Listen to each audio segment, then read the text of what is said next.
যারা খাসির মাংস কোনোদিনও খান না, কেন খান না বলেন তো?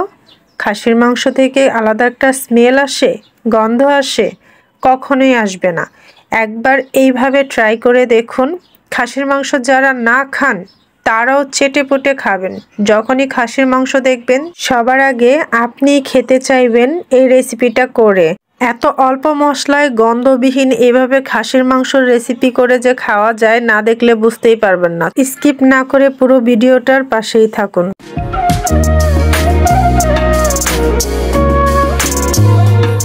আসসালামু আলাইকুম, মাকসুদাস কিচেন উইথ ব্লগ থেকে আমি মাকসুদা বলছি। আরও একটা ভিডিওতে স্বাগতম জানাচ্ছি আপনাদের। আজকে আমি খাসির মাংস দিয়ে একটা রেসিপি তৈরি করব, তাও আবার গন্ধ ছাড়া, একদম অল্প মশলাতে কিভাবে বেশি স্বাদ করে রান্না করা যায় সেটা আজকে আপনাদের সাথে শেয়ার করব।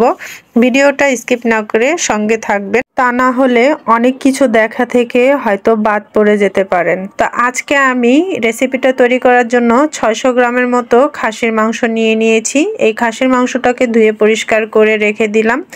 এখন এখানে আমি একটা মশলা তৈরি করে নেব, একদম সহজভাবে, একদম একবারেই মশলাটা তৈরি করব। এখানে পেঁয়াজ নিয়েছি 4টা, আর আদা রসুন আছে এখানে অল্প পরিমাণের, দেখতেই পাচ্ছেন পরিমাণটা। আর এখানে কিছু মশলা আছে, দেখতে পাচ্ছেন জায়ফল, জয়িত্রী, এলাচ, দারচিনি, লবঙ্গ, গোলমরিচ, সাদা গোলমরিচ, কালো গোলমরিচ দুইটাই।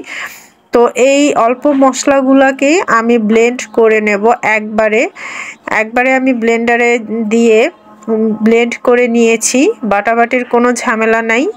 আর এখানে আরও কিছুটা মশলা নিয়েছি, এখানে জিরা, আর এখানে 4টা বাদাম, আর 5-6টা কিচমিচ।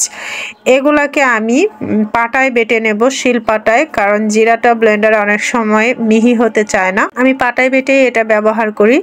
তো আমি এখানে পাটায় বেটে ব্যবহার করব। আপনাদের বাটাটা দেখাতে পারলাম না কারণ হাতে ফোন। তো এভাবে করে আমি বেটে নিয়েছি। তো এখন আমি মাংসটাকে ম্যারিনেট করে নেব। এই মাংসটাকে ম্যারিনেট করে রাখবো। আপনারা চাইলে কিন্তু এর সাথে একটু পেঁপে বাটা ব্যবহার করতে পারেন, এতে করে মাংসটা অনেকটা সফট হয়, অল্প সময়ের ভিতরে সফট হয়ে যায়।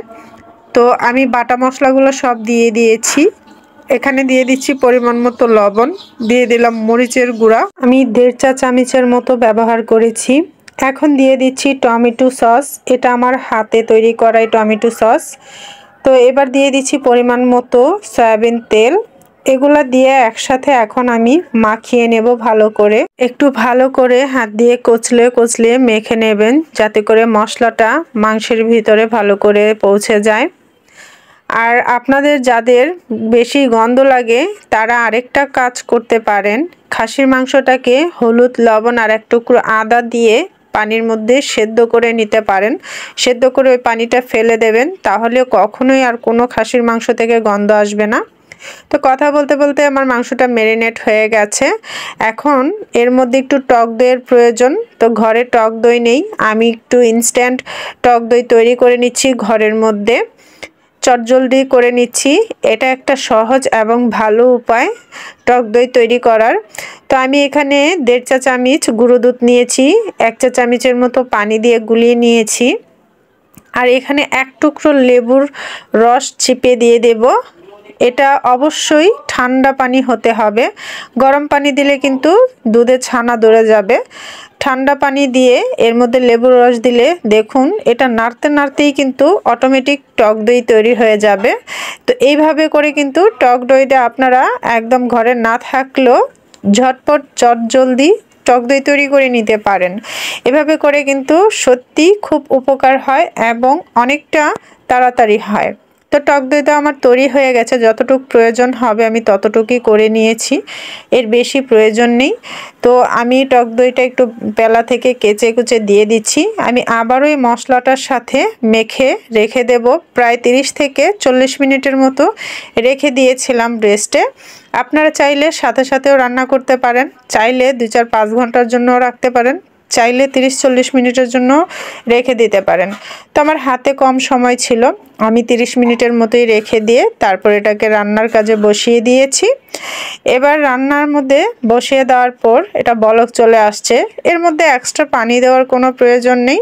মাংস থেকে এবং এই মশলাটা থেকে যে পানি উঠবে সেটা দিয়ে কষানো হয়ে যাবে। আর বেশিক্ষণ ম্যারিনেট করে রাখলে ওই মাংসটা খুব তাড়াতাড়ি সেদ্ধ হয়ে যায়। আপনাদের হাতে সময় থাকলে এই মাংসটাকে 4-5 ঘন্টার জন্য রেখে দিতে পারেন। এতে করে মাংস যেমন সফট হবে এবং মাংসের ভিতর অবধি মশলা চলে যাবে এবং জুসি থাকবে। তো আমার মাংসটা প্রায় কষানো হয়ে যাচ্ছে। আমি এর মধ্যে কিছুটা কাঁচামরিচ দিয়ে দিচ্ছি। এই পর্যায়ে আমি ঢাকা দিয়ে আরও 5 মিনিটের জন্য রেখে দেব। আরও কিছুটা তেল ভেসে উঠবে এবং আরও শুকিয়ে যাবে। তা আমি মোট এই মাংসটাকে 30 থেকে 40 মিনিটের জন্য একদম লো হিটে বসিয়ে রেখেছিলাম, একদম মাংসটা সফট হওয়ার জন্য। তো আমি মাংসটা হতে হতে এই ফাঁকে এই পোলার চালগুলোকে ধুয়ে নেব। এখানে আমি 500 গ্রামের মতো পোলার চাল নিয়েছি। আপনারা চাইলে এখানে বাসমতি চালটাও ব্যবহার করতে পারেন। আমি এখানে কালিজিরা পোলার চালটা নিয়েছি আর এটা ধুয়ে পরিষ্কার করে রেখে দিয়েছি।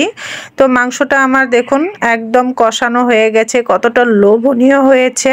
এবার মাংসটাকে এক সাইড করে রেখে দিয়ে আমি একটা সসপ্যান বসিয়ে দিয়েছি পোলাও পাক করার জন্য। তো এর মধ্যে পর্যাপ্ত পরিমাণের তেল দিয়ে দিয়েছি। তেলটার মধ্যে পেঁয়াজ দিয়ে ভাজা করে নিয়ে এর মধ্যে আদা রসুন বাটা দিয়ে দিয়েছি। আদা রসুন বাটাটা যখন ভাজা ভাজা হয়ে যাবে তখন আমি পোলার চালগুলো দিয়ে ভালো করে ভাজা করে নেব। এর মধ্যে লবণ দিয়ে দিচ্ছি পরিমাণ মতো। আমি আমার আন্দাজ মতো দিয়েছি, আপনারা আপনাদের আন্দাজ মতো দিয়ে নেবেন। তো পোলার চালটা দিয়ে আমি ভালো করে ভেজে নেব। প্রায় 5 মিনিটের জন্য ভেজে নিয়েছি। তো ভাজা হয়ে গেলে হালকা কুসুম গরম পানি দিয়ে দিচ্ছি। যতটুক চাল নিয়েছি তার ডাবল পানি দিয়ে দিয়েছি। ডাবলের চাইতে একটু কম দিয়েছিলাম কারণ যেহেতু মাংসটার সাথে হালকা ঝোল ঝোল ছিল, তো সেটাও পোলার সাথে চলে যাবে। তো সামান্য একটু কম দিয়েছি। এবার পোলার একটু স্বাদ বাড়ানোর জন্য এবং সাদা করার জন্য এখানে 2 চা চামচ গুঁড়ো দুধ দিয়ে দিয়েছি। আপনারা চাইলে লিকুইড দুধটাও ব্যবহার করতে পারেন, সেই ক্ষেত্রে পোলার চালের পানিটা আরেকটু কমিয়ে দেবেন। তো এখন আমি দিয়ে দিলাম গোলাপ জল 1.5 মুখার মতো, আর সাথে দিয়েছি টেস্টিং সল্ট সামান্য পরিমাণের, চা চামচের 4 ভাগের 1 ভাগ দিয়ে দিয়েছি। আপনারা আপনাদের স্বাদ অনুযায়ী দিয়ে দেবেন। এবার সব কিছু মিশিয়ে পোলাওটাকে দমে বসিয়ে দেব যাতে মিনিমাম 70 থেকে 80% হয়ে যায়। তো আমার এখানে প্রায় 80%-এর মতো হয়ে গিয়েছিল। তারপরে আমি হালকা আরেকটু দমে রেখে দেব, যেহেতু এখানে খুব অল্প দমে রাখলেও বেশ একটা হতে চাবে না, তাই আমাকে মিনিমাম 90%-এর মতো সেদ্ধ করে নিতে হবে। তো আমি এটাকে ঢাকা দিয়ে 90%-এর মতো সেদ্ধ করে নিয়েছি। তো এখন আমি এটাকে একটু আগলা করে এর থেকে কিছুটা মানে অর্ধেকটা পোলাও উঠিয়ে নেব। অর্ধেকটা পোলাও উঠিয়ে নিয়ে আমি এর মাঝখানে এই খাসির মাংসগুলা দিয়ে দেব। তো আজকে আমি খাসির চাপ পোলাওটা তৈরি করেছি। আপনারা চাইলে এই খাসির মাংসটাকে এভাবে রেখেই এক্সট্রা পোলাও দিয়ে খেতে পারেন। তো আমি এটাকে খাসির চাপ পোলাও রান্না করেছি।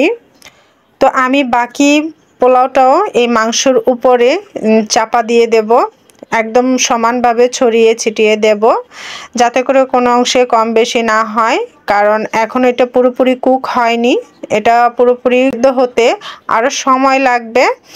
তো আমি এখন 4-5টা কাঁচামরিচ দিয়ে দিচ্ছি। কাঁচামরিচগুলো আমার ফ্রোজেন করা ছিল, আমি ফ্রিজ থেকে নামিয়ে ডাইরেক্ট দিয়ে দিয়েছি। আর উপরে সামান্য একটু টমেটো সস দিয়ে দিয়েছি একটু কালার দেখার জন্য আর সুন্দর হওয়ার জন্য। টমেটো সসটা দিয়ে আমি ভালো করে চাপা দিয়ে দিয়েছি বেশ ভালো করে। এখন দমে রেখে দেব 15 মিনিটের জন্য। ঠিক 15 মিনিট পরে আমি এটা নামিয়ে নিয়ে এসেছি। তো এটাকে এক্সট্রা করে আর নাড়া দেইনি, শুধু উপর দিক থেকে দেখেছিলাম হয়েছে কিনা। তো এটা সুন্দরভাবে হয়ে গেছে। তা আপনারা চাইলে এভাবে করে কিন্তু সুস্বাদু খাসির চাপ পোলাও করে ঘরেই খেতে পারেন।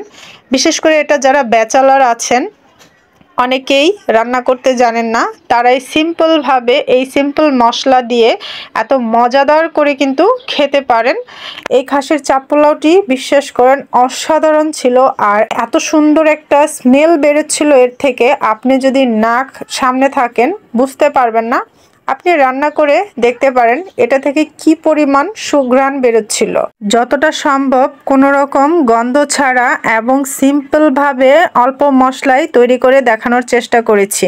তো আজকের এই চাপ পোলাওটা কার কাছে কেমন লেগেছে কমেন্ট বক্সে জানাতে ভুলবেন না। আর যদি ভালো লেগে থাকে অবশ্যই একটা লাইক, কমেন্ট, শেয়ার করে যাবে আর আমার চ্যানেলের পাশে থাকবে। আল্লাহ হাফেজ।